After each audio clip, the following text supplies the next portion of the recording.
I thought I knew what the American immigrant experience entailed. After all, I had lived it for the past 15 years. I knew the embarrassment of bringing fermented cabbage for school lunch when all my American friends were bringing turkey sandwiches. I remember wearing traditional Korean clothing for my family Christmas photos.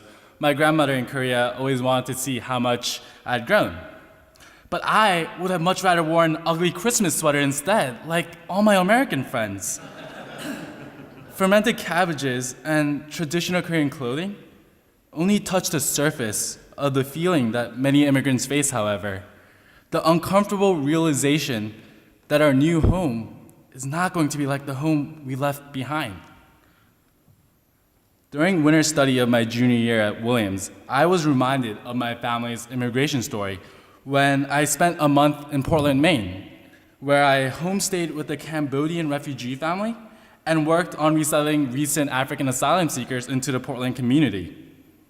Here, I was reminded of the loneliness that my parents and I suffered in our first couple of years in the US. I was 6 years old then. We were separated from the rest of our neighborhood by the language that we spoke, the culture that we practiced, and even by the color of our skin.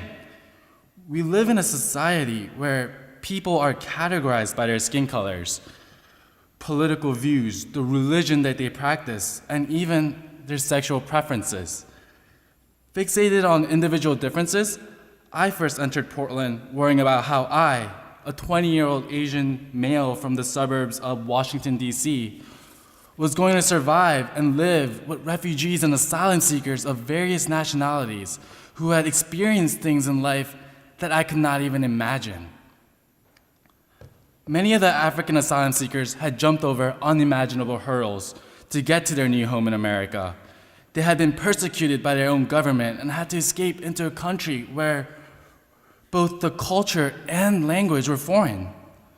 Their lives seemed so different from mine. I was not sure if I could understand the magnitude of their pains and worries.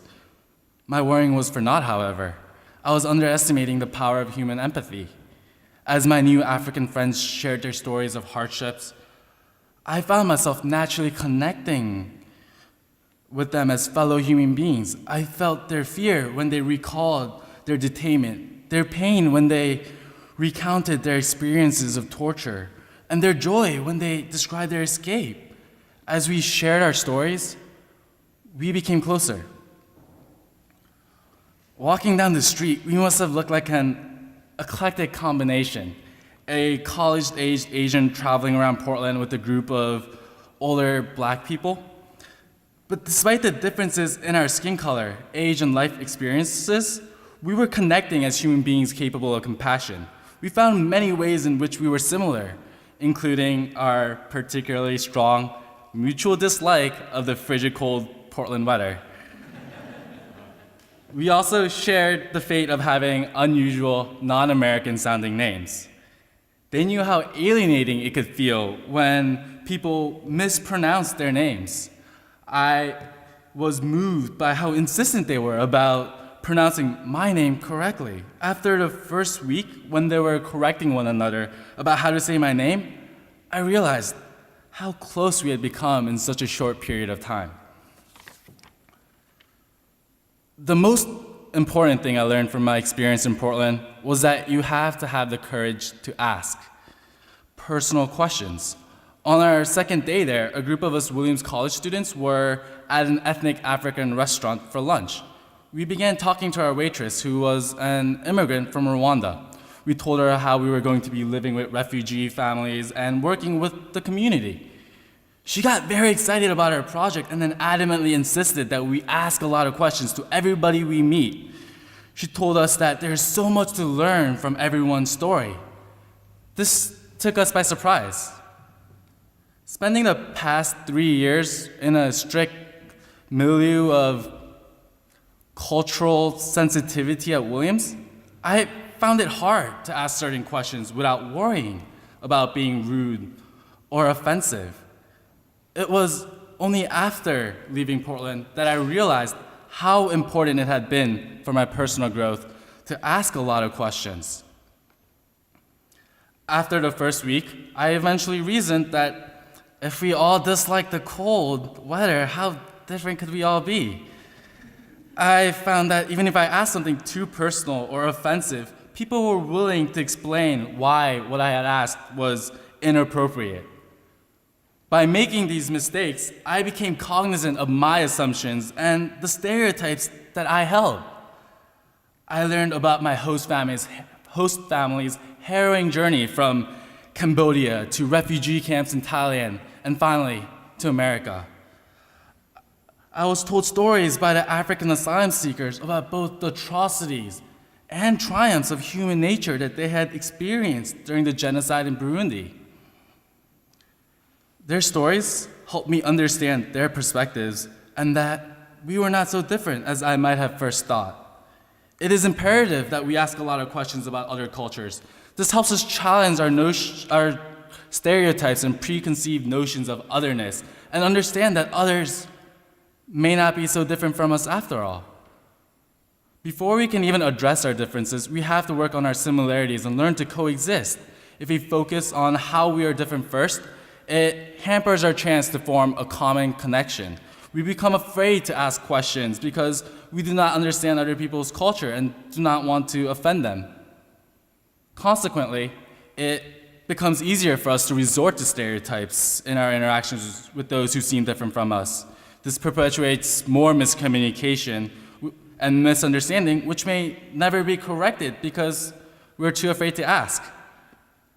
In the midst of recent debates surrounding American immigration policies, I found it reassuring when the mayor of Portland made a public resolution at a town hall meeting to refer to all recent Mainers as, regardless of their nationality, as new residents. He wanted to avoid stigmatizing foreign-born immigrants by not classifying them by their otherness. He wanted to include everyone as Mainers, whether they were coming from Virginia or Burundi. He acknowledged that despite our outward differences, we are all human beings. Unfortunately, whether we realize it or not, the United States has turned away from this type of inclusiveness. Instead of building a working relationship with people who are different from and even foreign to us, we're taught to distance ourselves out of respect for other people's culture and identity. We live in a culture of political correctness that champions diversity because we think it allows us to foster mutual understanding among people of different backgrounds. But diversity has been reduced to a key word thrown around by colleges and companies to underscore their progressiveness and prestige. In truth, we use the buzzword diversity to palliate the negative consequences of political correctness. We claim that our focus on diversity indicates our inclusiveness, but in Portland, I learned that the mere presence of a diverse community is not enough. Diversity means little if people from diverse backgrounds are not interacting with each other. A culture that prizes political correctness prevents the integration of our society and reduces the U.S. into a mosaic. Our country is full of patches of ethnically similar communities rather than one integrated community of people from different backgrounds. Even in our nation's capital, Washington, D.C., there are discrete ethnic neighborhoods populated by Ethiopians or Salvadorans or Chinese. The separation can be problematic.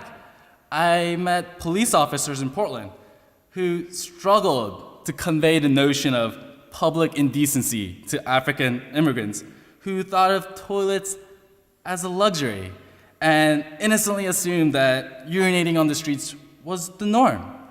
I met frustrated social workers who were tired of their clients' tardiness and missed appointments. The clients came from cultures where time was flexible and did not understand the importance of punctuality in American society. This separation creates a lack of mutual understanding between recent immigrants and Americans whose families have been in the U.S. for many generations. There are people who would argue that the integration of immigrants would lead to a loss of their cultural identity and would be eerily reminiscent of the early 20th century immigration policies where foreigners were taught how to be good Americans. I believe that there's a midway point between too little integration and complete homogenization. Although a mosaic image of the U.S. may appear appealing from afar, it is jarring up close. My mother, who has been in the US for 14 years, still cannot comfortably speak English because she only interacts with Korean immigrants. She buys her groceries at a Korean supermarket, takes her car to a Korean auto mechanic, and attends an exclusively Korean church. This insulation prevents us from learning about each other. Our American neighbors do not get to learn about our rich Korean culture. Yes, there is more to us than just Korean barbecue. And it stops us from being active. It stops us from being active participants in our new American home. Before my experience in Portland, I was worried about working with asylum seekers. How would I be able to connect with people with a past that I could not even imagine, and then ask them to recall their stories of trauma? My Asian family chose to come to the US for economic reasons, while the Africans were refugees who had fled their homes to stay alive. I was a 20-year-old college student who had lived a relatively sheltered life in suburbia, while they were people who had been detained and mutilated for their beliefs. The differences seemed overwhelming, while our similarity as human beings was masked by its simplicity.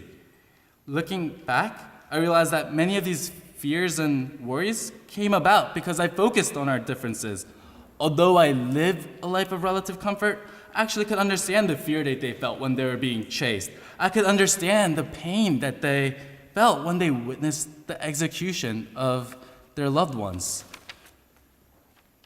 As human beings, we all share the ability to sympathize and form bonds with our fellow human beings. This connection can help us learn more about each other and create stronger communities.